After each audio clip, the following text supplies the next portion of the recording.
Innal hamdalillah nahmaduhu wa nasta'inuhu wa nastaghfiruh wa na'udzu billahi min shururi anfusina wa sayyiati a'malina may yahdihillahu fala mudhillalah wa may yudlilhu fala hadiyalah wa asyhadu an la ilaha illallah wahdahu la syarikalah wa asyhadu anna muhammadan 'abduhu wa rasuluhu la nabiyya wa la rasula ba'dah. Amma ba'd. Ma'asyiral muslimin dan muslimat rahimani wa rahimakumullah. Kita akan lanjutkan kembali pembelajaran dan juga kajian kita seputar tafsirul Quran, yang kita masih berada pada surat Abasa, yang merupakan surat dari surat-surat Makkiyah, dan sebagian mereka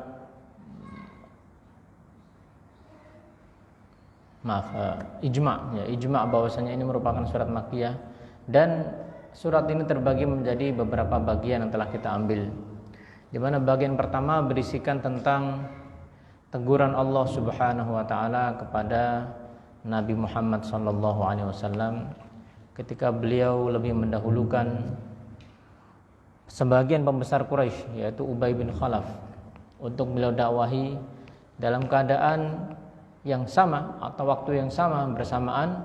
Datanglah seorang dari kalangan kaum muslimin, seorang buta yang bernama Abdullah ibnu Ummi Maktum radhiyallahu anhu, yang ingin belajar, yang kemudian Nabi sallallahu alaihi wasallam menunjukkan sikap kurang simpatik kepada Abdullah ibnu Ummi Maktum, dikarenakan Nabi sedang berdakwah kepada seseorang yang secara kasat mata itu lebih berpengaruh di kaumnya, yaitu Ubay ibnu Khalaf, yang kemudian Allah turunkan surat ini, Abasa wa tawalla. Bagian pertama ini telah kita sebutkan.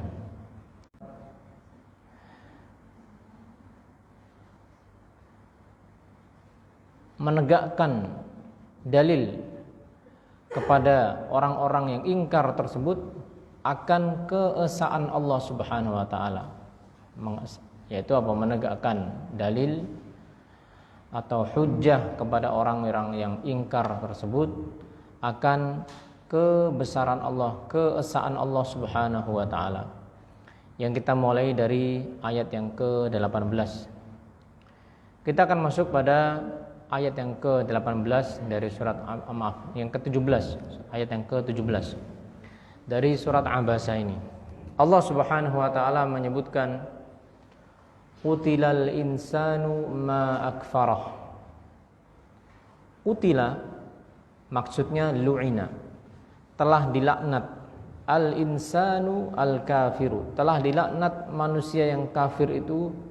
Ma asyadda kufrahu billah, alangkah kerasnya kekufuran dia kepada Allah Subhanahu wa taala. Alangkah kerasnya kekufurannya kepada Allah Subhanahu wa taala. Kemudian Allah Subhanahu wa taala sebutkan tentang hakikat dirinya atau hakikat makhluk yang namanya manusia yang ingkar kepada Allah Subhanahu wa taala. Allah mengatakan min ayyi syai'in khalaqah, dari apakah manusia itu Allah ciptakan. Ai maksudnya min ayyi syai'in khalaqahu Allahu hatta yatakabbara fil ardi wa yakfurah.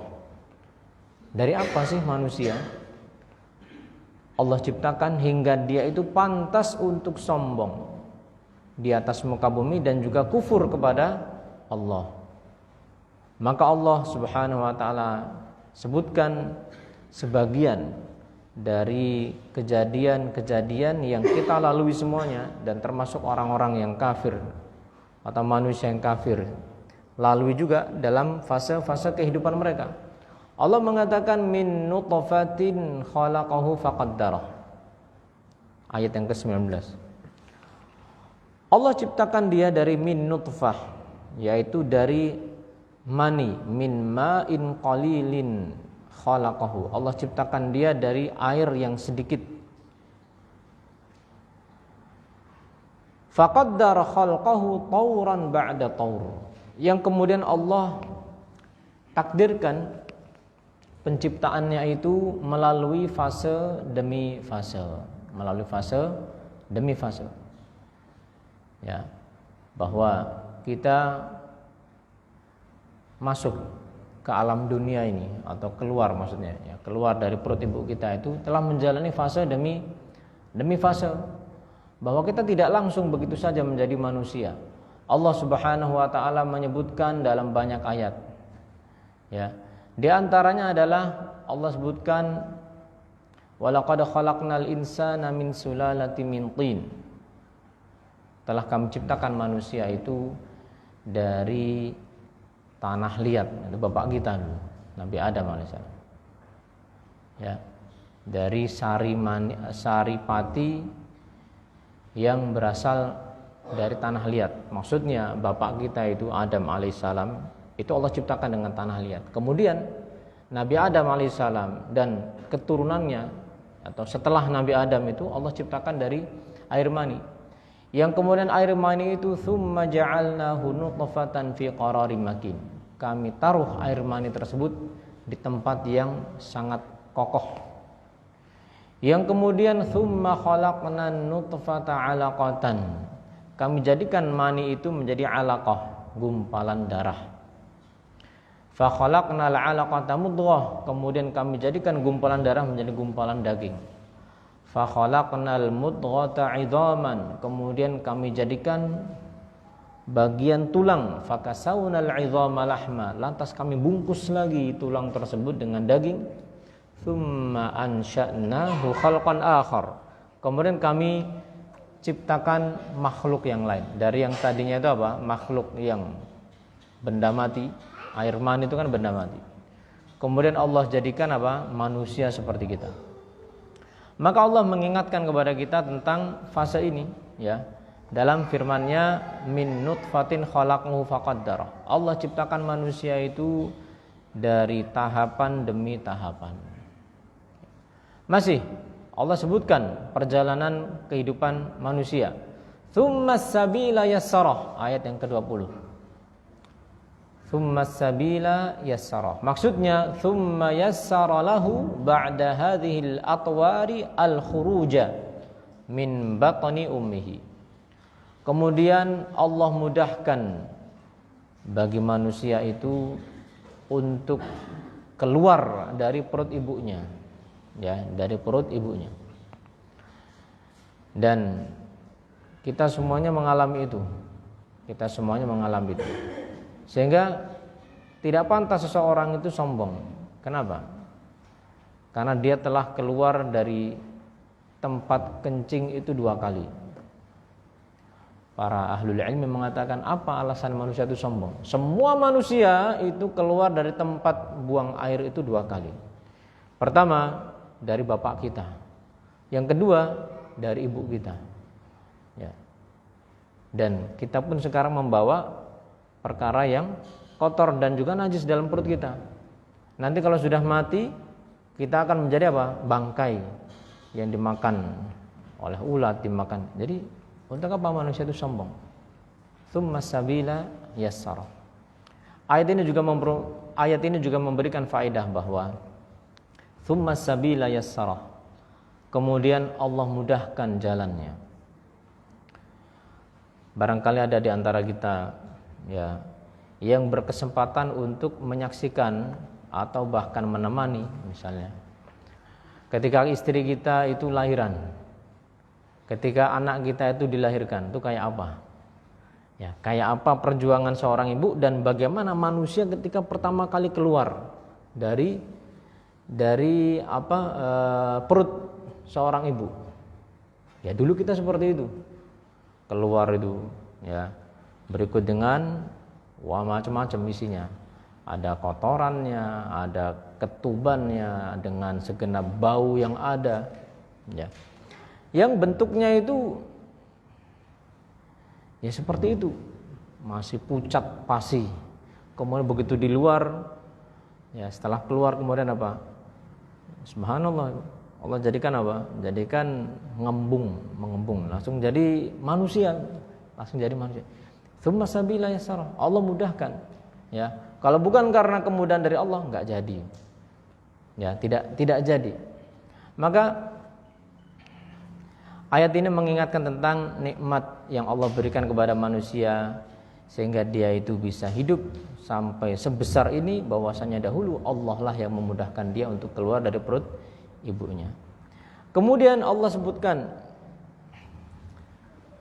thumma amatahu fa'aqbarah. Thumma amatahu fa'aqbarah. Kemudian setelah itu Allah matikan dan Allah kuburkan. Maksudnya thumma ba'dama qaddara lahu min umrin fil hayati amatahu.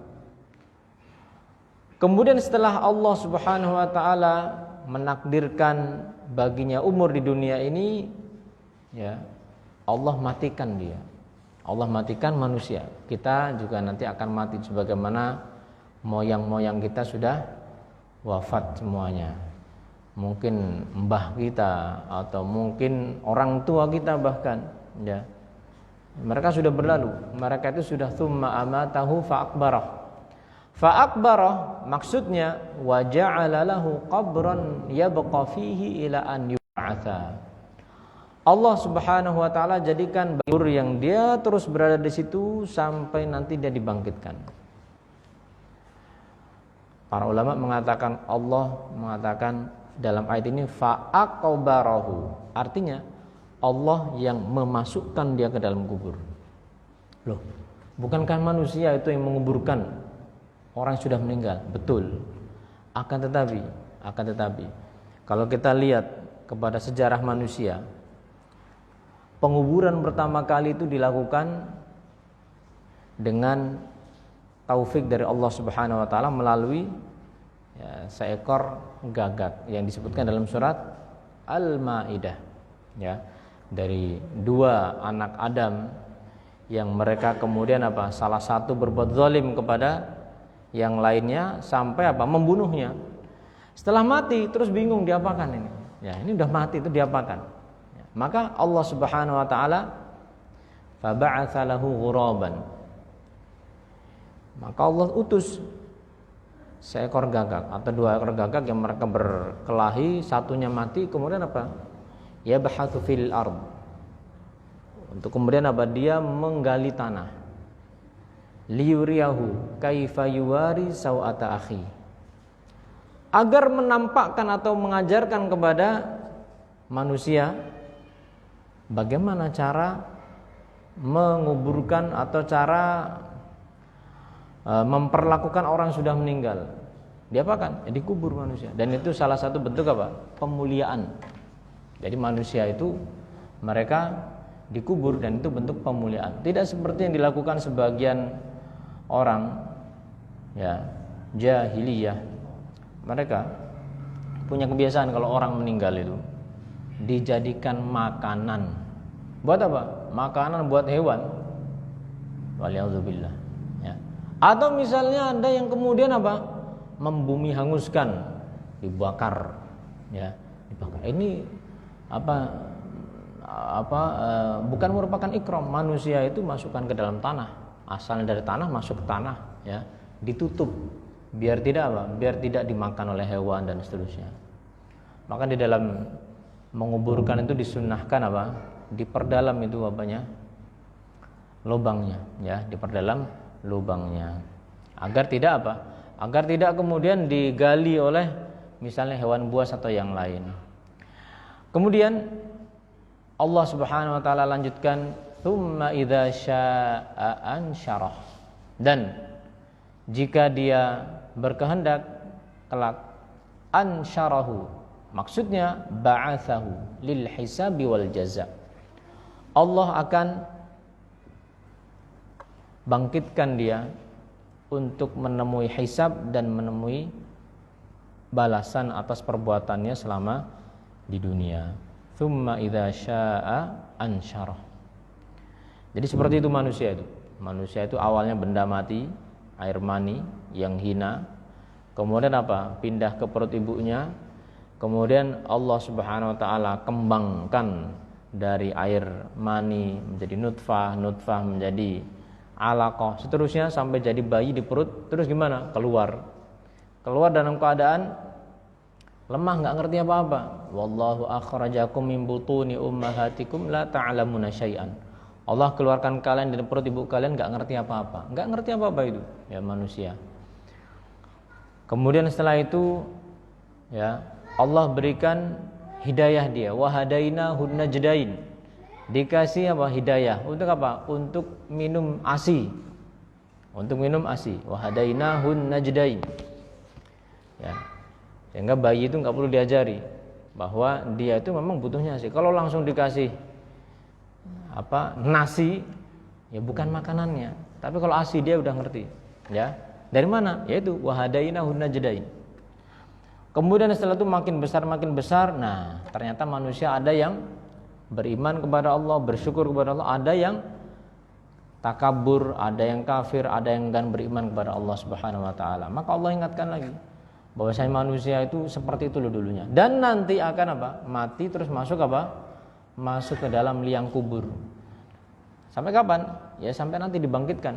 Tsumma idza syaa ansyarahu. Nanti akan dibangkitkan.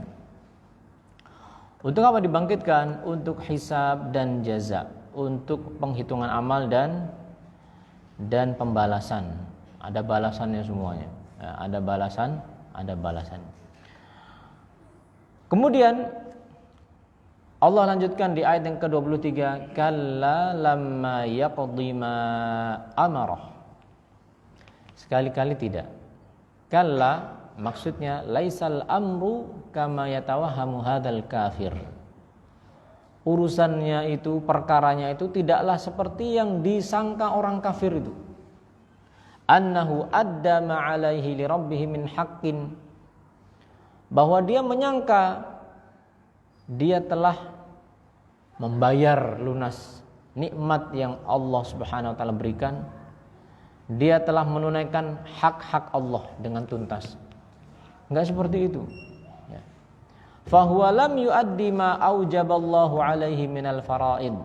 Sesungguhnya itu orang kafir, mereka itu belum menunaikan apa-apa yang Allah wajibkan atasnya berupa kewajiban-kewajiban.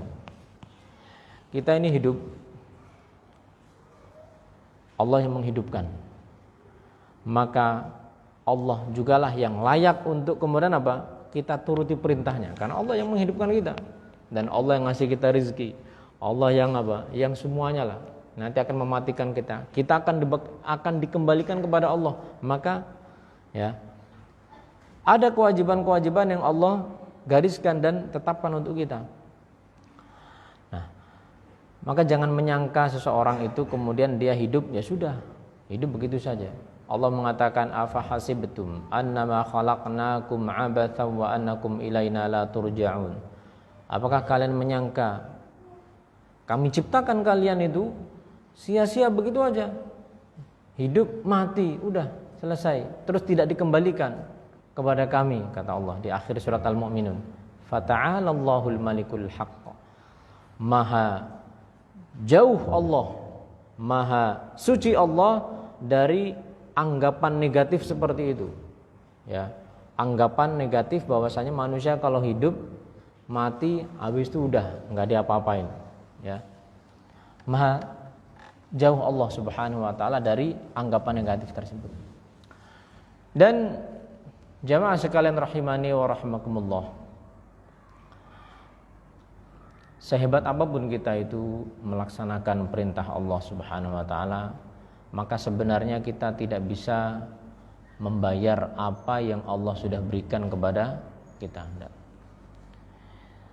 Sehebat apapun ibadah kita, sekhusyuk apapun, maka sesungguhnya nikmat Allah atas kita itu jauh lebih besar. Jauh lebih besar. Allah Subhanahu wa taala mengingatkan, wa in ta'uddu ni'matallahi la tuhsuha. Andaikan kalian berusaha untuk ngelis, kalian nggak bisa ngelis pagi lah, kepanjangan. Dari tadi siang sampai sekarang nikmat Allah Subhanahu wa taala yang kita rasakan, dari hidup, dari nikmat yang kelihatan aja dulu, hidup, apalagi nikmat makanan, minuman, nikmat kesehatan, nikmat anggota badan, itu yang kelihatan. Belum lagi nikmat apa? nikmat yang sifatnya ya batin, ketenangan. Demikian juga nggak mikir macam-macam, ya enteng urusannya. Belum lagi ya kalau kita ngomong anggota badan itu, ya, jantung kita ini dari tadi siang, dari puluhan tahun yang lalu mungkin itu nggak pernah istirahat, ya kan? Nggak pernah istirahat. Kalau mata mungkin istirahat, tapi kalau jantung nggak istirahat, ya. Sampai kapan? Ya sampai Allah tentukan. Nanti kalau sudah selesai ya selesai. Nah, dari itu saja kita itu ya tidak bisa kemudian benar-benar membayar nikmat Allah atas kita. Sementara kita ini melaksanakan ibadah kepada Allah itu 5 kali sholatnya. Demikian juga ketaatan-ketaatan yang lain. Yang itu sendiri, ketaatan itu kita bisa lakukan karena mendapatkan nikmat Allah yang terbesar. Nikmat apa?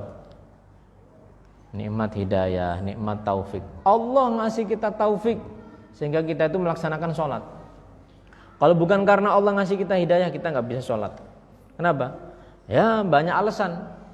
Banyak kan orang nggak sholat dengan segenap alasan, ya macam-macam, sibuk lah inilah. Tetapi Allah berikan kita kelapangan untuk melaksanakan sholat, kenyamanan, kenikmatan. Nah itu nikmat Allah yang lain. Sehingga kita tidak bisa benar-benar bersyukur kepada Allah Subhanahu wa taala. Kalla lamma yaqdi ma amarah. Ya, enggak bisa kita itu benar-benar bersyukur kepada Allah Subhanahu wa taala.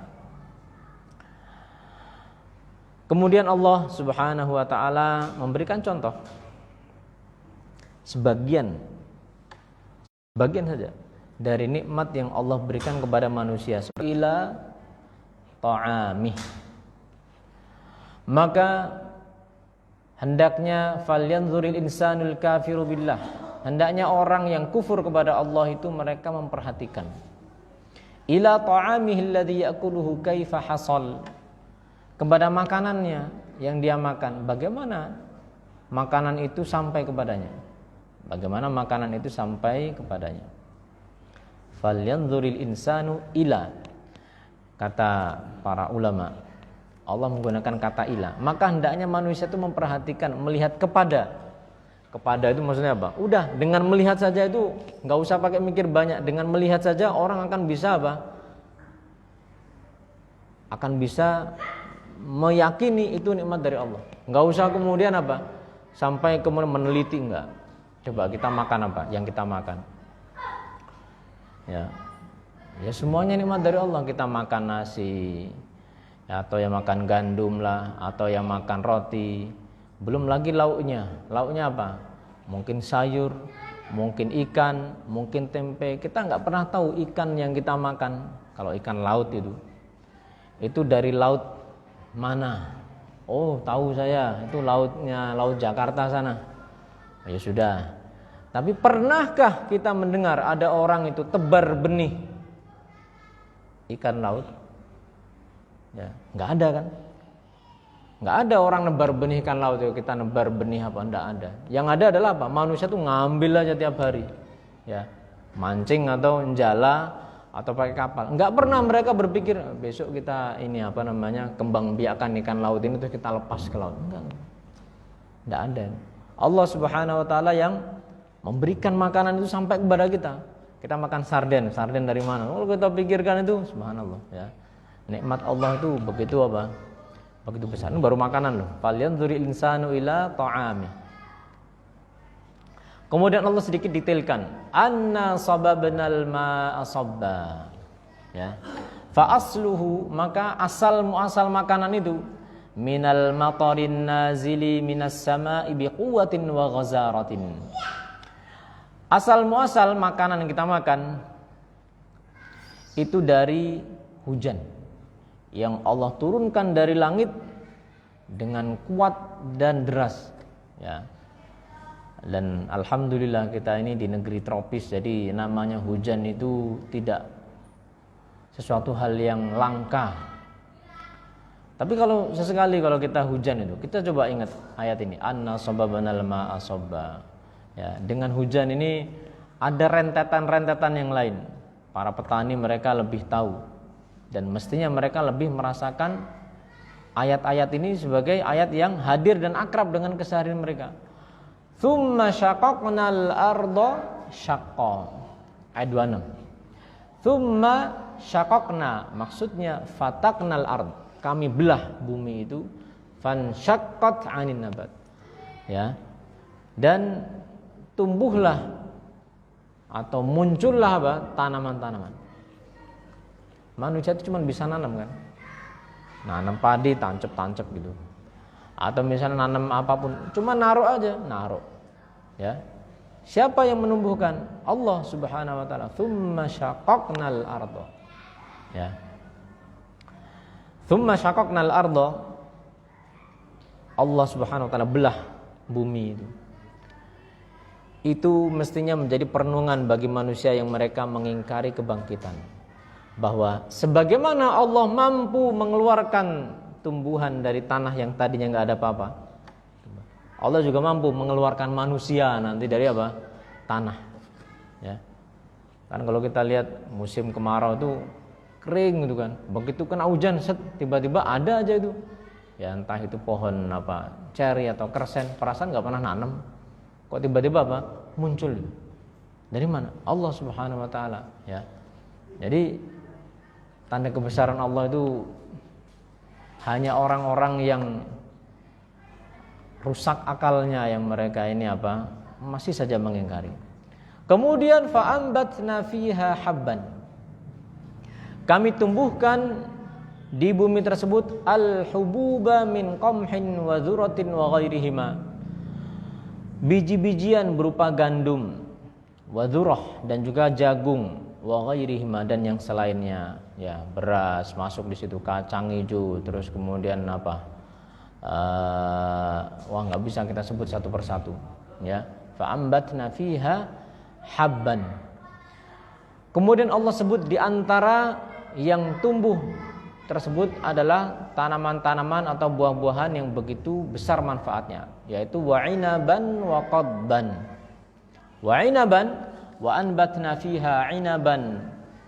Inab anggur, ya. Anggur yang merupakan makanan ahli surga itu anggur. Di surga nanti ada anggur tapi anggurnya berbeda dengan anggur di dunia.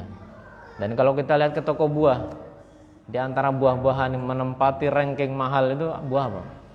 Anggur kan itu. Anggur hijau atau anggur yang hitam itu mungkin sekitar berapa? Pokoknya mahal, ya.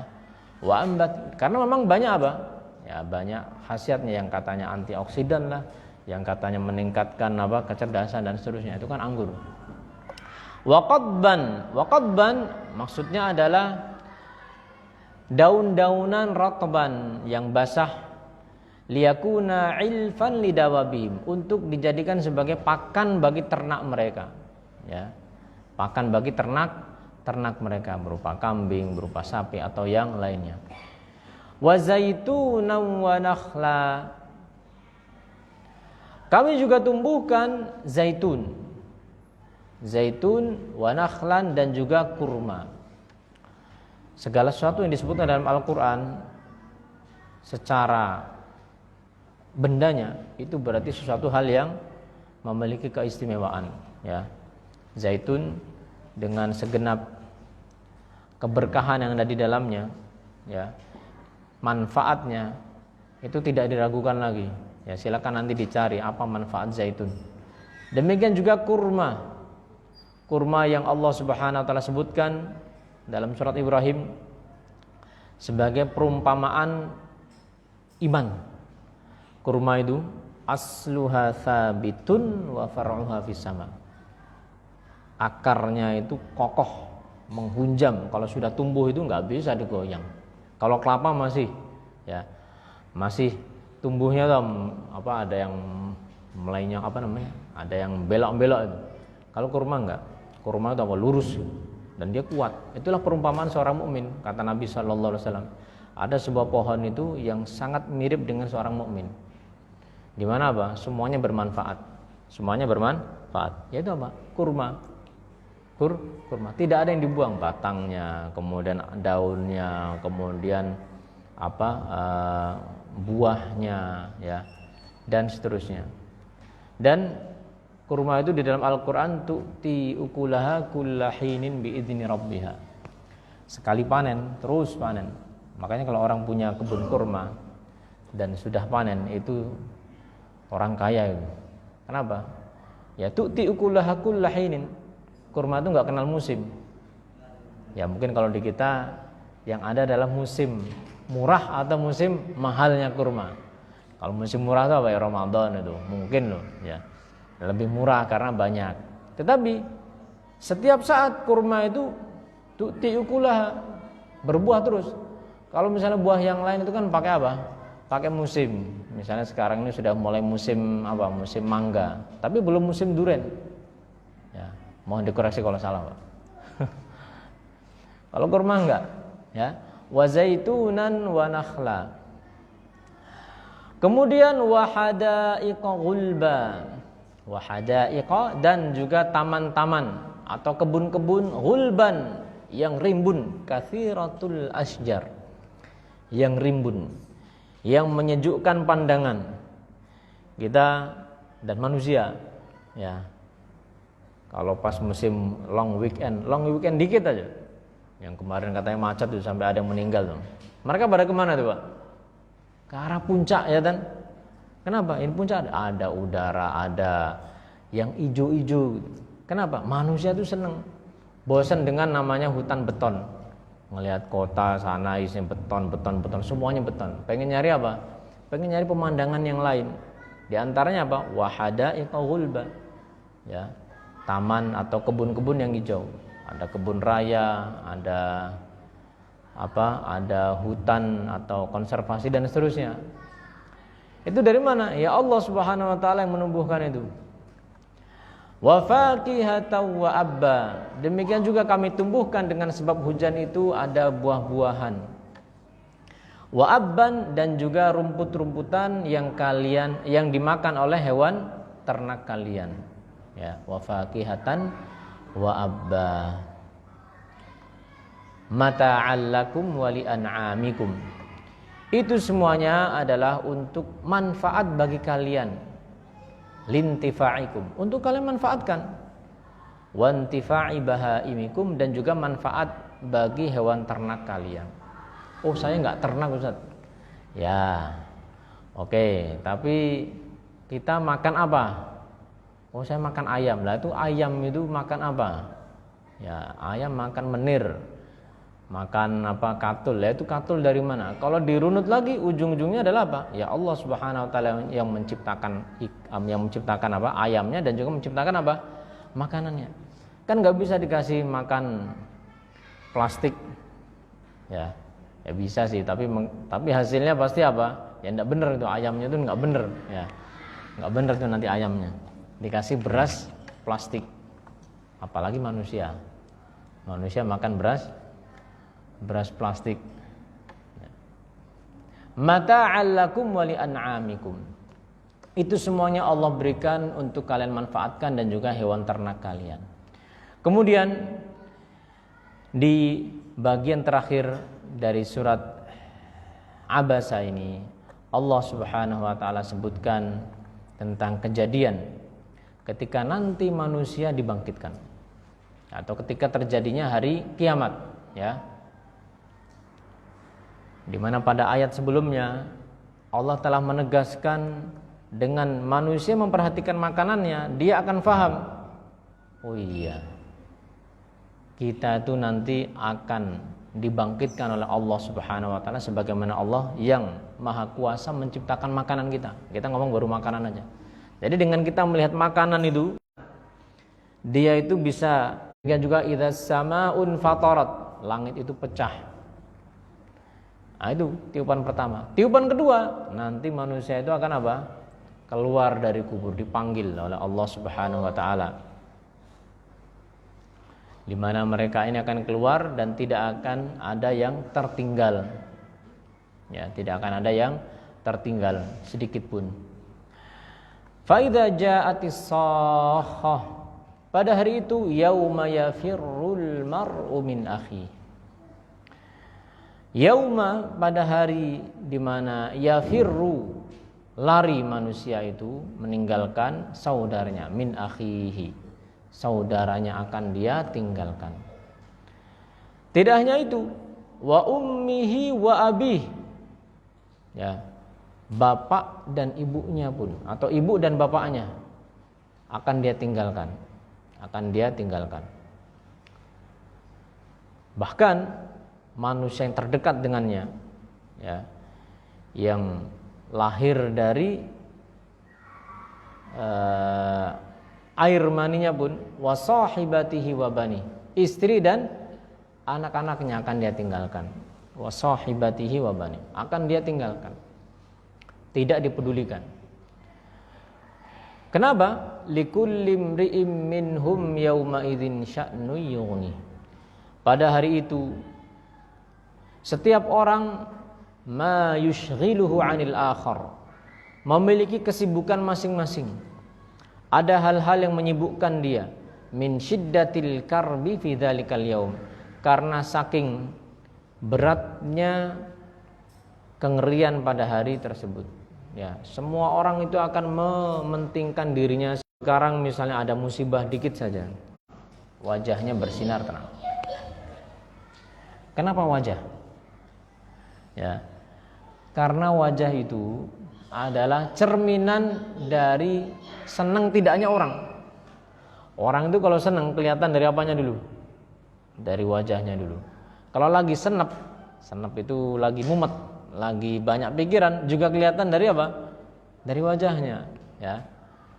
Jadi kelihatan wujuhu yauma idzin musfirah, wajah-wajah orang bahagia ketika itu bersinar. Dhahikatum mustabsyirah, mereka tertawa, mustabsyirah farihatun, mereka itu bahagia, gembira, bangga, bima a'addallahu laha min rahmatih, dengan sebab rahmat yang Allah siapkan untuk mereka, ya, mereka bangga. Fa amma man utiya kitabahu biyaminih, orang-orang yang mereka mendapatkan kitab dari tangan kanannya, fayaqulu ha umqra'u kitabiyah, dia akan dengan bangga mengatakan, ini buku saya ini, ya, ini buku saya. Kenapa? Ya, rapotnya bagus. Rapotnya apa? Bagus. Ya. Adapun orang yang dia mendapatkan kitabnya itu dari tangan atau dengan tangan kiri dari belakang, ya, dia itu akan nggak mau baca bukunya, tidak mau baca bukunya. Dhahikatun mustabsyirah wa wujuhu yauma idzin 'alaiha ghabarah, dan ada juga wajah-wajah pada hari itu, wajah orang-orang yang sengsara itu diliputi oleh debu. 'Alaiha ghabarah tarhaquha qatarah, diliputi oleh kegelapan, wajahnya itu berdebu dan juga gelap, ya. Kemudian Allah Subhanahu wa taala tutup dengan firman-Nya, ulaika humul kafaratul fajarah. Itulah wajah orang-orang yang mereka ini semasa di dunia mereka ini mengumpulkan kekufuran dan kefajiran, ya. Mereka ini kufur lagi fajir, banyak berbuat dosa. Ma'asyiral muslimin dan muslimat rahimani Allah wa iyyakum. Surat Abasa telah kita ambil, dan di antara faidah terbesar dari surat ini adalah Allah Subhanahu wa taala menegur Nabi sallallahu alaihi wasallam. Yang ini memberikan pelajaran kepada kita bahwa kita hendaknya mengedepankan orang yang memang serius untuk apa? Mencari hidayah, ketimbang seseorang yang pada asalnya dia enggan